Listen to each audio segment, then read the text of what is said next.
तो जनाब शिर्क में, चाहे बुतों के बारे में हो, चाहे मरे हुए बाबों के बारे में, जो अपनी जिंदगी में अपना पेशाब नहीं रोक सकते थे, उनको अगर तुम मुश्किल कुशा मानोगे, हम वो सारी आयात उधर भी फिट करेंगे। अल्लाह ने फरमाया इन दोनों को क्रिश्चियंस इनकी इबादत कर रहे हो जो कि ना तुम्हारे नफे के मालिक ना नुकसान। आगे चल, आगे लिखा है तेरे नफे नुकसान के मालिक नहीं ईसा और उनकी मां। आया ना दाड़ थले, छड़ दे इबादत नू। अगर ईसा और उनकी मां नफे नुकसान के नहीं है तो तुम्हारे बाप शायद कोई नहीं, ईसा के जैसा है ही कोई नहीं, तेरा बाबा थे शायद कोई नहीं, हाँ मरियम के जैसा है ही कोई नहीं, तेरी राबिया बसरी तो शायद कोई नहीं। ये ना समझना मुसलमानों में पैदा हो गए हैं, हमारा नाम गुलाम अली है, मोहम्मद हुसैन है, अली मोहम्मद है, तो हम तो बख्शे बख्शाए हैं, अल्लाह की जन्नत तो हमारे लिए बनाई गई है, और गुनाह कितना भी कर लेंगे हुजूर की शफाअत हो जाएगी, बेड़ा पार हो जाएगा। बड़े गलत ख्यालात हैं, दिल का अमानियोहुम, ये इनके मन गढ़ंत ख्यालात हैं, इनकी आरज़ूएं हैं, विशफुल थिंकिंग है। कुल हातु बुरहानकुम इन कुंतुम सादिकीन। यहूदियों को भी ये गुमान हो गया था, नहनु अब्नाउल्लाह व अहिब्बाउहु, हम तो अल्लाह के बेटों की तरह बड़े चहीते हैं। कुरान ने क्या जवाब दिया? फलेमा युअज़्ज़िबुकुम बिज़ुनूबिकुम, अगर ऐसे लाडले और चहीते हो तो अल्लाह तुम्हें सजाएं क्यों देता रहा है? क्यों तुम्हें पिटवाया नबूकदनेस्सर के हाथों? क्यों तुम्हारे हैकल सुलेमानी को 2 दफा मिस्मार करवाया उसने? इसी तरह आप सोचिए, ये हिस्पानिया से मुसलमान क्यों खत्म हो गए?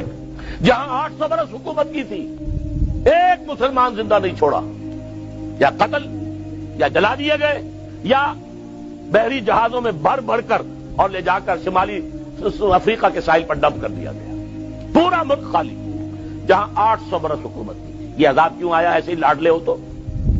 ये क्यों तुम्हारे ऊपर अंग्रेज आकर मुसल्लत हो गया था? ऐसे ही लाडले हो? हिंदुस्तान तो तुम्हारा था, तुम्हारी हुकूमत थी, ऐसे लाडले हो तो क्यों आ गया वहां से? एक काफिर कौम आ गई, तुम पर मुसल्लत हो गई।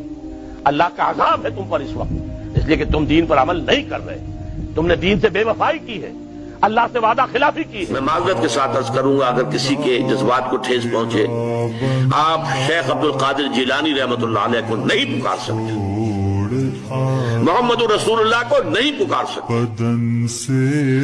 और वाकया ये है कि मोहम्मद रसूलुल्लाह को तो पुकारा भी नहीं जाता, पुकारते लोग हैं ज्यादा हजरत अली को, या अली मदद, शिर्क।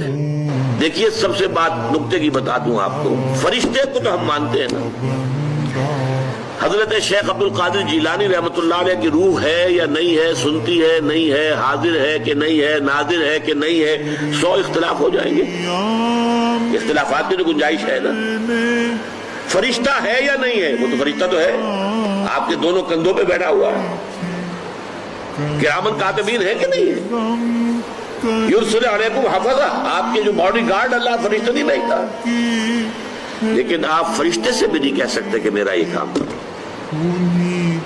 फरिश्ते के वजूद में तो कोई शक नहीं है, या जिब्राइल मेरा ये काम करो, कतल नहीं, गलत, शिर्क। ला तदउ मअल्लाहि अहदा, अल्लाह के सिवा पुकारना किसी को नहीं है, दुआ किसी से नहीं है। हुजूर ने फरमाया कि कोई शख्स जब गुनाह कर रहा होता तो उसके दिल में ईमान नहीं होता। मुसलमान तो वो होता है, लेकिन ईमान दिल में नहीं होता। ला यज़नी ज़ानी हीना यज़नी वहुव मोमिनुन, कोई जानी हालत ईमान में जिना नहीं कर सकता। वला यसरिक़ु सारिक़ु हीना यसरिक़ु वहुव मोमिनुन, कोई चोर हालत ईमान में चोरी नहीं कर सकता। वला यशरबुल ख़मर हीना यशरबु वहुव मोमिनुन, कोई शराबी हालत ईमान में शराब नहीं पीता। ईमान भी हो फिर भी गुनाह हो जाए, फिर ईमान की क्या कदर और कीमत है? ईमान नहीं होता उस वक्त, तभी वो गुनाह करता है। एक शख्स तय कर ले कि नहीं मरूंगा मगर फरमाबरदारी की हालत में, चूंकि मौत का कुछ पता नहीं कब आ जाए, लिहाजा इस आयत पर अमल सिर्फ उस वक्त मुमकिन है जब कोई लम्हा भी मासियत में न बसर हो। तब यह है कि आप कह सकते हैं कि नहीं मरूंगा मगर हालत फरमाबरदारी में। इस पर अमल करना कोई आसान काम नहीं है। दरगाह में दुआ मांगने वालों सुनो, कुरान में अल्लाह क्या कहता है? Wake up to reality. और तुम उनको जो कब्रों में हैं सुना नहीं सकते, तो तुम मुर्दों को बात नहीं सुना सकते, और न बहरों को जब वो पीठ फेर कर लौट जाएं आवाज सुना सकते हो। और जिन लोगों को तुम उसके सिवा पुकारते हो वो खजूर की गुठली के छिलके के बराबर भी तो किसी चीज के मालिक नहीं। अगर तुम उन झूठे माबूदों को पुकारो तो वो तुम्हारी पुकार न सुने, और अगर सुन भी ले तो तुम्हारी बात को कबूल न कर सकें, और क़यामत के रोज तुम्हारे शिर्क से इनकार कर देंगे, और एक ही बाखबर की तरह तुमको कोई खबर नहीं देगा।